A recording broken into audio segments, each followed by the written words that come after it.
Imagine for a moment that you could walk the streets of London in the year 1400. What would you see? Fairy tale castles, clean gleaming avenues. The reality is so brutal and so fascinating that you'd probably refuse to believe it, because the London we know today, the financial and cultural hub, did not exist. In its place stood a city that stank of death, literally, and hid secrets beneath every stone.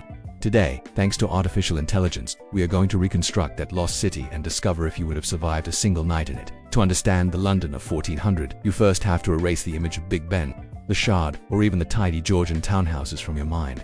Those are centuries away. In 1400, England was ruled by Henry IV, who had just snatched the throne. It was a time of plague, rebellion, and paranoia. London was a walled city, a crowded maze crammed into a square mile. What did it look like? Imagine a dense forest of wooden buildings, narrow and towering. They leaned so close over the streets that, at the top, they almost touched your neighbors across the way. This wasn't for charm, it was to maximize space. And these weren't brick buildings. They were wattle and daub-woven wood covered in mud and clay, with thatched roofs. Sounds rustic, right? It was a tinderbox. One spark, and entire neighborhoods would vanish in minutes. In fact, fire was a constant, screaming terror in the medieval mind. But the fire wasn't the only thing that would make your eyes water. It was the smell. Let's walk through a typical street, say Thames Street, near the river. The first thing that hits you isn't a sound. It's a wall of stench. There's no sewage system. Chamber pots were emptied from upper windows with a casual cry of "Gothic," a French warning before the contents splattered onto the cobblestones below. You'd wade through a thick brown muck. This wasn't just mud. It was a foul slurry of human waste. Animal entrails from butchers, rotten food, and industrial runoff from tanners using toxic chemicals on leather. The city authorities tried to manage it with rakers who collected filth, but it was a losing battle. Pigs roamed freely, acting as garbage disposals, eating the refuse. Yet, life thrived in this filth. You'd hear it before you saw it. The roar of London was a cacophony, the clang of blacksmiths, the cries of street vendors, fresh herring, hot pies, the squeal of pigs, and the rumble of wooden carts on uneven stone. The population was around 40,000 to 50,000 people, all crammed into that small space. It was louder, smellier, and more crowded than you can probably imagine. Now look up. Dominating the skyline wasn't a government building, but the immense, whitewashed stone of St. Paul's Cathedral. But this wasn't the St. Paul's we know today. This was Old St. Paul's, a gigantic Gothic structure with a spire so tall it was said to be the highest in Europe, over 150 meters high. It was the spiritual heart, but the area around it, the churchyard, was the social media of its day, a bustling hub for gossip, business deals, and even sports. But here's where the AI reconstruction gets truly chilling. Look closer at the faces. Look at the children. You'll notice many have scars on their faces. A pitted face was common. Why? Smallpox. But the big killer, the one lurking in the shadows of every home, was the bubonic plague. The Black Death had struck hard just 50 years prior, in 1348, killing nearly half of London's population. In 1400, it wasn't gone. It was endemic. It would return in waves, every few years, a constant, looming dread. Imagine the fear. A family member gets a fever, then a headache, then the swellings. The buboes appear in the groin or armpit, black and oozing. You'd pray, but you'd also know that death was likely just days away. The streets, already filthy, would echo with the bells of death carts, the drivers crying, "Bring out your dead." This wasn't just a phrase from a nursery rhyme. It was the terrifying soundtrack of the city. So, where did people live?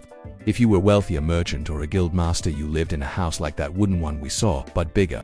The front on the ground floor would be your shop. You'd live above it. Glass windows were rare and expensive. You'd have oiled linen or wooden shutters. It was dark, smoky and cold. But if you were poor, which most were, you lived in the crowded tenements in the alleys behind the main streets. In places like the notorious slums of the Minories, you might have one room for a whole family. You'd share a privy, a toilet with dozens of others. Privacy was a concept that didn't exist. What did they eat? Bread, black, gritty bread, made from rye or barley, often mixed with cheaper ingredients like beans or even sawdust. Meat was a luxury for the poor.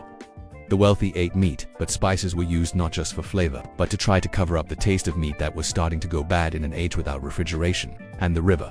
The Thames was the city's highway. It was cleaner than the streets, but not by much. It was also a sewer, a source of drinking water, and a place of business. The only bridge across it was London Bridge. But the bridge in 1400 wasn't just a crossing. It was a structure like no other. Imagine a stone bridge, lined with houses and shops, some up to 7 stories high, jutting out over the rushing water. It was like a street built on a bridge. You'd walk across, hearing the roar of the river below through the gaps in the wooden platforms, with shops selling everything on either side. And on the south end, a grisly sight, the heads of traitors, impaled on spikes and dipped in tar to preserve them, staring at the city they had betrayed. That was the Welcome Committee. This was a society obsessed with hierarchy and God. The day was marked by the bells of the churches. There were over 100 parish churches in the city. They told you when to wake, when to work, when to pray. Life was short. The average life expectancy was around 30 years. If you made it to 40, you were old. You were likely illiterate. Your world was Smollier Street, your parish, your guild if you had a trade. News traveled by word of mouth. Rumors of rebellion, like the recent uprising of Owain Glyndwr, Wales, or whispers of the king's health, would spread like wildfire through the crowded streets, sparking panic or celebration in equal measure. And yet, despite the squalor, the death, and the darkness, this was the crucible that forged modern London. The structures of government, the legal systems, the very idea of a powerful merchant class, it was all taking shape in these muddy lanes. So, back to our original question. Would you survive a night in the London of 1400? You'd have to dodge the filth thrown from windows, avoid the roaming pigs and the packs of semi-wild dogs, hope your candle didn't set your thatch roof alight, and pray that the swellings in your armpit were just from a hard day's work, not the plague. Walking through our AI reconstruction, we see a city of stark contrasts, the brilliant white stone of St. Paul's against the brown mud of the streets, the velvet and fur of a merchant against the rags of a beggar, the constant ringing of church bells against the screams of the dying. It was a city on the edge, clinging to life in a world we can barely comprehend. Next time you're in London, sipping coffee by the modern Thames, remember what lies beneath the pavement. Not just Roman ruins, but the ghosts of a medieval city, a stinking, vibrant, terrifying, and utterly fascinating world that, against all odds, survived to become the giant we know today. And that, perhaps, is the most incredible story of all. You've seen the city, you've smelled its streets, you've felt the fear of the plague. But the question probably lingering in your mind is, how on earth did people live like this? How did this seemingly chaotic society actually function? To answer that, we have to stop looking at the ground and start looking at the people. Because the London of 1400 wasn't just wooden buildings and mud. It was a living organism ruled by strict laws that everyone knew, even if they weren't written down. And the first rule was, know your place. Medieval society was a pyramid. At the top, God and the king. Then, the nobles. But in a city like London, nobles were just visitors. The real power in the streets belonged to the merchants and the guilds. The guilds were like unions, but with superpowers. They controlled who could work in each trade. Goldsmiths, bakers, butchers. If you didn't belong to a guild, you didn't exist professionally. And to belong, you had to go through a brutal system. Apprentices. A boy, barely 12 or 13 years old, could be sent by his parents to live with a master for 7 years or more. He received no wage, just room and board. He slept under the shop counter, worked from sunrise to sunset, and discipline was severe. Beatings were part of the learning process. But if you survived and became a journeyman, you could aspire to be a master. And if you became a master, you could even become mayor. It was the medieval dream, the social climb possible in the muck. This rigid structure gave stability to a city that would otherwise collapse. Now, let's talk about money. The pound sterling already existed, but most people never even saw one. They used silver pennies. A single penny could buy you a decent meal, but it could also be cut in half or into quarters to make halfpennies and farthings. Everyone was a scammer, trying to clip bits of silver off the edges of coins. If you were caught, you could lose a hand. The punishment fit the crime. And where did you spend these pennies? At the market, Cheapside was the main shopping street, and it was a spectacle. Imagine rows upon rows of stalls, a riot of color and noise. Silk from Italy, spices from the Far East, furs from Russia. London was the trading hub of England, and Cheapside was its beating heart. You could buy a live chicken, a holy relic, probably fake, or a love potion, all on the same block. But this brings us to a dark paradox. This devout Christian city, with 100 churches, was also obsessed with money and profit. The church preached that usury lending money with interest was a sin. But how could trade grow without loans? The merchants found a loophole. They didn't call it interest. They called it compensation for loss. Everyone knew what it really was. It was the birth of capitalism hiding behind a veil of piety. So, what did people actually do for fun in this pressure cooker of disease, work, and religion? They drank. Ale was a staple drink. Water was often unsafe, so even children drank small ale, a low-alcohol brew. Taverns were everywhere. They were dark, smoky, and loud. They were also dens of crime. Prostitutes, pickpockets, and cutthroats hunted there. But there was also spectacle. Bear baiting was a favorite pastime. Imagine a chained bear, bloody and enraged, fighting off a pack of dogs. People cheered. It was savage, but it was their version of a football match.